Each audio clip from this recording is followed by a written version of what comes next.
అరవిందయ్య పిలగా ఈ కేసీ రామయ్య గౌరాల బీజ కైతమ్మను మీరే అరెస్ట్ చేయించినట్టుగా పిలగా నిజమేనా? ఏహే ఆగేసా వస్తున్నా నీ ఉరుకులాట చల్లకుండా ఆగాదు.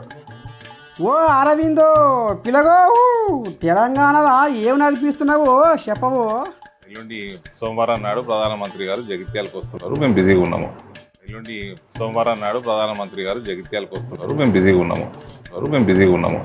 నీ బిజీ సలగుండా ఓ ముచ్చట అడిగితే ఓ ముచ్చట చెప్తావు. తీరా ఎలక్షన్ల ముందు ఓ పరిక కంపాల మీదకి వేసుకొని తిరిగినట్టు కవిత మీద పీడ మీ మీద వేసుకొని తిరుగుతున్నారట. అంటే మీరే చేపించిడని గుసగుస వినపడుతుంది. ఏమంటావు పీరగా? అంటే ఎన్నికల తర్వాత జవన్వా.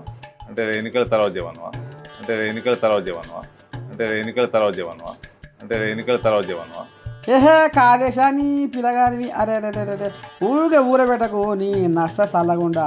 ఇప్పుడు కవిత అరెస్టును ఎట్లా చూస్తున్నావు నువ్వు? ఎట్లా చూస్తారండి. నీ చూసుడు చల్లగుండా కులికేదాన్ని ఒలికిలో పెడితే ఒలికంతా చెడ కులికిందట అన్నట్టు.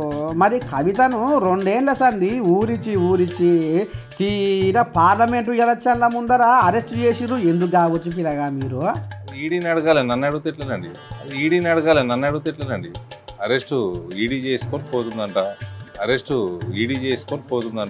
ఈడీని అడగండి, నన్ను అడిగితే ఎట్లా? మీరు ఊకే అగాధం అని చెప్పి మీరే అరెస్ట్ చేయించిరట. నీ బీజేపీ వాళ్ళే కవితను అరెస్ట్ చేయించిరని లోకమంతా కూడా కూస్తుంది పిల్లగో.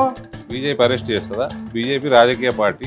బీజేపీ ఎలక్షన్లు కొట్లాడుతుంది, ప్రభుత్వం ఫామ్ చేస్తుంది, దేశం నడిపిస్తుంది, ప్రపంచానికి భారతదేశాన్ని దిక్సూచిగా చేస్తుంది. పనికిమాలిన ముచ్చట్లు బంద్ చేసి కేటీఆర్, హరీష్, ప్రశాంత్ వీళ్ళకి బుద్ధి రానట్టుంది. ఇంకా ఎలక్షన్లు ఓడిపోయినాక కూడా ఇప్పటికీ బదనాం చేసుడు బంద్ చేయాలి.